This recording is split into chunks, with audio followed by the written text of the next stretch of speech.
मजाक नहीं कह रहे, 12 बजे रात को आते हैं शून्य काल डालने के लिए और अफसर ने मजाक बना के रख दिया है, जवाब नहीं देंगे।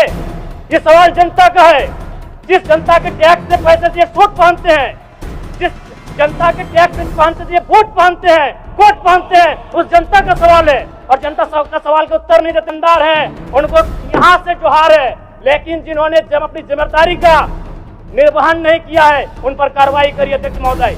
और बिल्कुल बड़े शर्म और दुर्भाग्य की बात है कि जिस राज्य का युवा, जिस राज्य का भविष्य स्कॉलरशिप नहीं मिलने से परेशान है, हताश है, उस राज्य के विधायक 4 करोड़ 32 लाख के आवास में रहेंगे। ये कितना बड़ा दुर्भाग्य की बात है। आज आंदोलनकारी लगातार अपनी आवाज को बुलंद कर रहे हैं, जिन्होंने अपने लहू से इस राज्य को सींचा, अपने खून से इस राज्य को बनाया, आज वो 3,500 का पेंशन प्राप्त कर रहे हैं। और जिस राज्य के मंत्री 6 करोड़ के आवास में रहेंगे और उस राज्य के आंदोलनकारी सम्मान नहीं पाएंगे जिन्होंने लहू से राज्य बनाया है, ये अभी दुर्भाग्य का विषय। अध्यक्ष महोदय, अगर बालू की बात करें तो वो तो सरेआम है, सब अपनी आंखों से देखते हैं। एक तो अधिकारी ईमानदार होंगे तो भाई उनको जोहार होगा।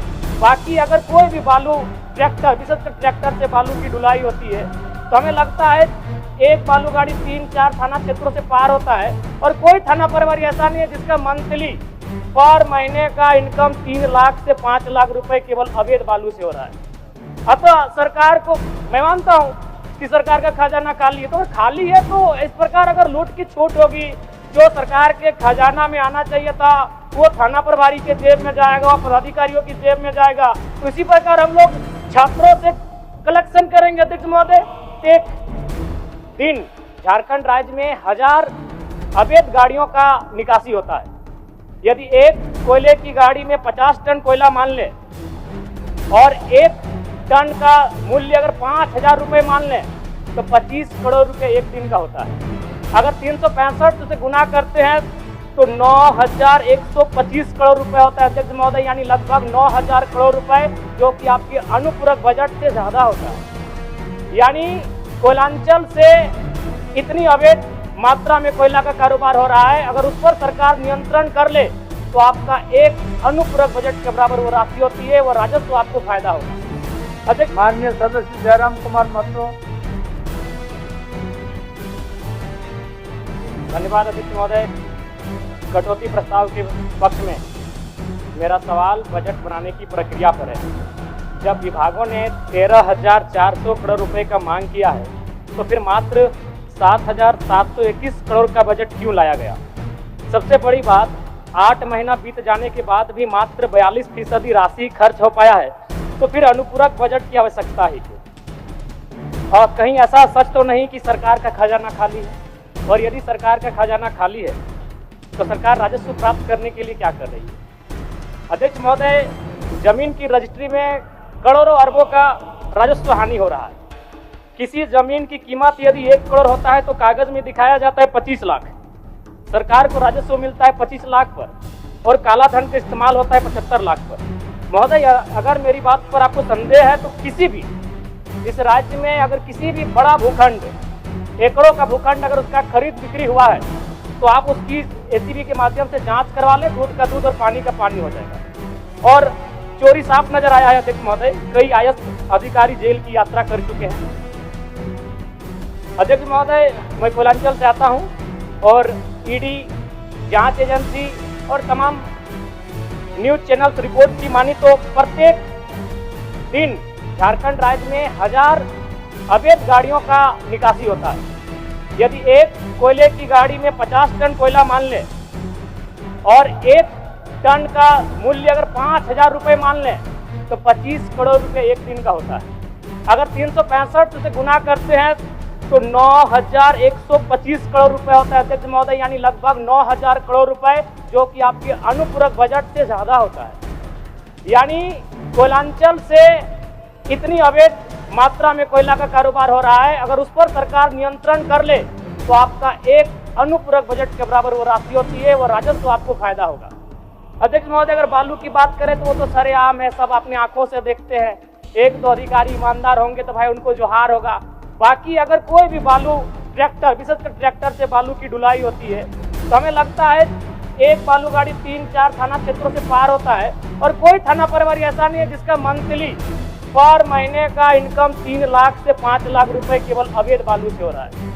अब सरकार को मैं मानता हूँ कि सरकार का खजाना खाली है, तो अगर खाली है तो इस प्रकार अगर लूट की छूट होगी, जो सरकार के खजाना में आना चाहिए था वो थाना प्रभारी के जेब में जाएगा और पदाधिकारियों की जेब में जाएगा। तो इसी प्रकार हम लोग छात्रों से कलेक्शन करेंगे अध्यक्ष महोदय।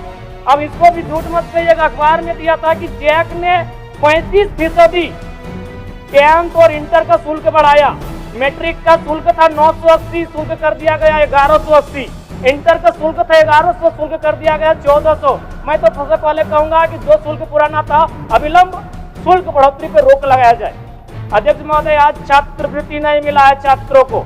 आज राज्य सरकार और केंद्र पक्ष वाले यानी विपक्ष वाले एक दूसरे पे दोषारोपण कर रहे हैं। इस दोषारोपण के बीच इस राज्य का भविष्य क्यों उलझेगा अध्यक्ष महोदय?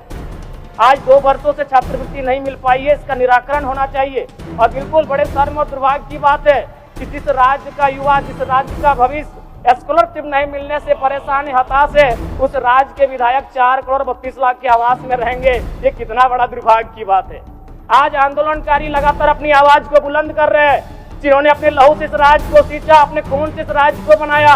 आज जो 3500 का पेंशन प्राप्त कर रहे हैं और जिस राज्य के मंत्री 6 करोड़ के आवास में रहेंगे और उस राज्य के आंदोलनकारी सम्मान नहीं पाएंगे जिन्होंने लहू से राज्य बनाया है, यह अभी दुर्भाग्य का विषय। अध्यक्ष महोदय, अध्यक्ष महोदय, चाहे मान्य सदस्य सबको एक्स्ट्रा टाइम मिला है, इसमें संक्षिप्त करिए आप। चलिए ठीक है। अध्यक्ष महोदय, बड़े सौभाग्य से हम 2 मंत्रियों के बीच में आते हैं। 32 और 34 दोनों साथ बैठे हैं, हमेशा यूं साथ बैठे हैं, हमारी शुभकामनाएं। एक ही कुर्सी में बैठे हैं और दोनों के बीच हम आते हैं 33। एक बार भी मंत्री महोदय मेरे विधानसभा में गए नहीं। क्यों नहीं गए? योजना ही नहीं है, इनका दोष नहीं है।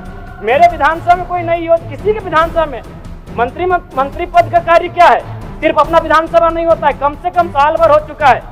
एक विधानसभा तो इनको विजिट करना चाहिए था, अपने पड़ोस के जिले को तो विजिट करना चाहिए था। तो ये तो सच्चाई है अध्यक्ष महोदय। दूसरी बात, आलिम फाजिल की परीक्षा जैक द्वारा संचालित होती है, किंतु वर्तमान में सहायक आचार्य की नियुक्ति में प्रमाण पत्र की वैधता को खत्म कर दिया गया है। और सबसे महत्वपूर्ण बात अध्यक्ष महोदय, जैसा कि अखबार के माध्यम से हम सभी ने पढ़ा कि विभाग सवालों का उत्तर नहीं दे रहा है। अध्यक्ष महोदय, शून्यकाल में कल रात्रि 12 बजे आज नीरा मैडम और मंगल कालिंद्रा का झगड़ा हो गया। एक दिन राजा साहब और हमारी गाड़ी का टक्कर हो जाता, इतना रफ्तार में आए, बोले कि राजा साहब को तो शून्यकाल डालने नहीं देंगे, इनसे पहले हम जाएंगे। अध्यक्ष महोदय, ये कोई मजाक नहीं कह रहे। 12 बजे रात को आते हैं शून्यकाल डालने के लिए और अफसर ने मजाक बना के रख दिया है, जवाब नहीं देंगे। ये सवाल जनता का है।